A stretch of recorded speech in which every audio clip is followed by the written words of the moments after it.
Good morning, everyone. Happy Friday. Isn't this exciting?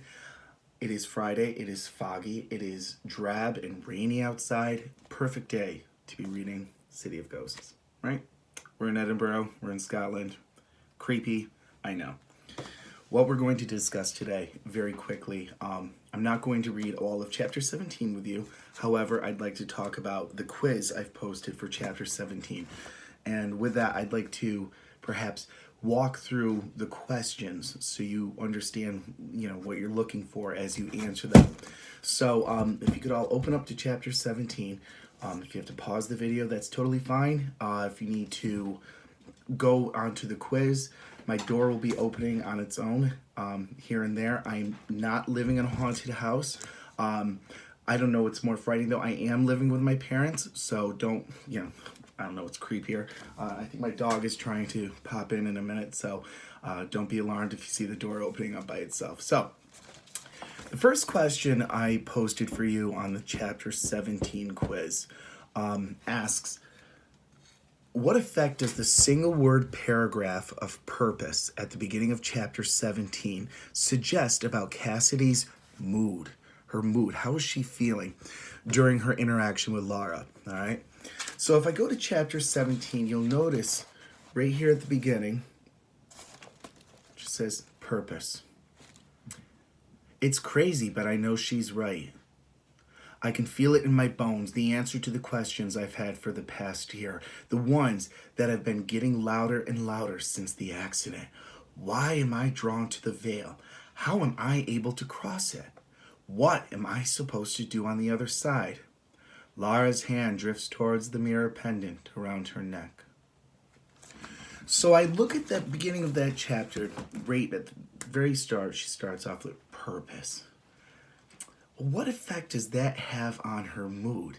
And we have four different options. A asks, or says, Cassidy has come to realize this is a mere coincidence that she can cross the veil.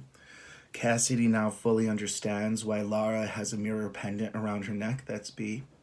C. Lara is explaining to Cassidy why she needs to fight the evil in Edinburgh's City of Ghosts. Or D. Cassidy now understands there is a reason for why she's able to cross the veil, and Lara believes they both have a job to do. Now, I'm not going to give you the answer, but when we look at a question like this, sometimes it helps, all right, to go back the end of Chapter 16, all right? Because as you notice with this book, each chapter seems to just flow into the other one. Everything seems to kind of leave you hanging at the end of the chapter until you go on to the next one. I think that's what's kind of magical about Victoria Schwab and her writing style is that, I gotta know what happens next. So when you look at number 1, go back to the last couple pages of Chapter 16, all right, and reread that and see what the interaction was between her and Lara at that point in the book, all right? And then once you have, go through and answer that question. All right, let's move on to number 2. This refers to an interaction on page 165, the second page in Chapter 2. God, this light is blinding. I do apologize. All right. And the question asks for you to read the following selection from the text. And what's the truth? Lara looks at me. She has eyes like stones, heavy. How does the use of, say it with me, figurative language in the example contribute to Lara's point of view? Well, as you all remember from last year in the 6th grade, figurative language refers to what?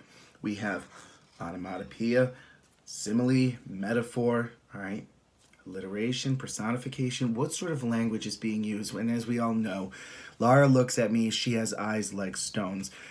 Heavy, all right? Her eyes are heavy. Kind of make that face. All right, she's something's going on here. So how does this example contribute to Lara's point of view? And when we see that word contribute, they're basically asking you, how's Lara feeling here? All right, what's her point of view about this whole thing? All right, the options, of course, A, Lara knows there's an underlying danger with which they will be faced in the City of Ghosts. Okay, Yeah, makes sense. B, Laura has an extensive knowledge about mirrors. Good for her. I wish I had that much free time on my hands. All right, C, Laura is frustrated having to repeatedly explain the process of ghosts and mirrors to Cassidy because, as we know, there is some sort of correlation that Laura has identified. And D, Laura is afraid once the ghosts face the truth. Well, think about that example as well. But when one of those answers, of course, is the best answer. All right, so you really want to think about what is happening in that use of figurative, like what is happening in that example to give us an idea of how Laura feels about what's coming down the pike, so to speak. A lot of you have already begun answering this quiz, and that's good. And I noticed a lot of you, in fact, got that correct. So I'm very proud of you because you're able to see through the language of the question and understand how these characters are feeling. Moving along for number 3, okay? This goes to page 167. So give yourselves a second to get to 167. All right? Got my latte going. It is delicious. Okay. Here we are. Please read the following text. Laura stares down into her cup. My tea's gone cold. She rises to her feet, sweeping the pendant off the bench. Back in a tick. Page 167.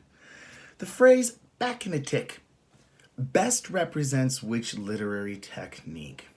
All right, well, again, where are we? We are in Edinburgh, Scotland, right? Okay, back in a tick. And you look at the options. I know you've discussed hyperbole. I know you've discussed onomatopoeia. I know you've discussed idiom last year in the 6th grade. And then we have A, which is dialect, all right? Again, think about those 4 options. What does it mean to be back in a tick? All right, is that something that you typically say? Mr. Roars, can I go to the bathroom? Back in a tick? Typically, I'm going to say take your time and wash your hands. Makes sense. But what does it mean to be back in a tick? And is that something you typically say? What do they mean by a tick? Just think about it, okay? And you know what? If you have to research those 4 options to refresh your memory of what dialect, hyperbole, onomatopoeia, or idiom means, be my guest. I don't want you to be lost here, okay? Of course, the last one, this is only 4-question quiz. I told you this be quick, right? Which ideas developed between Jacob's and Cassidy's interaction between 167 and 168?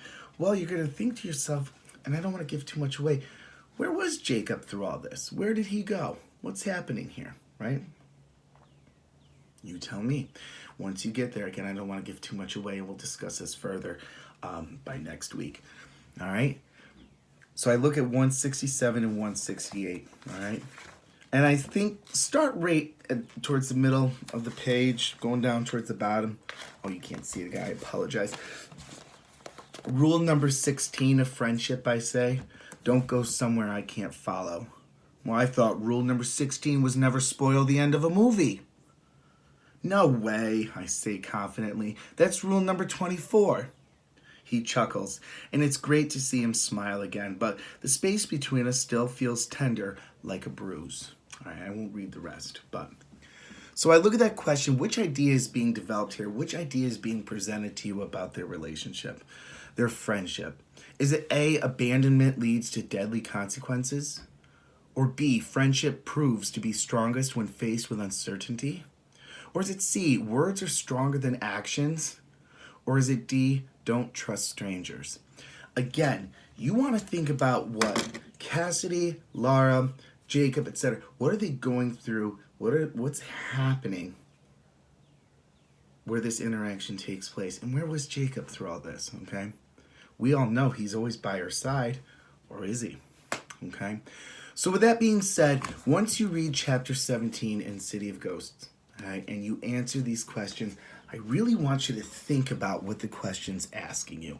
Think about the answers that are being presented to you and what's going to be the best choice.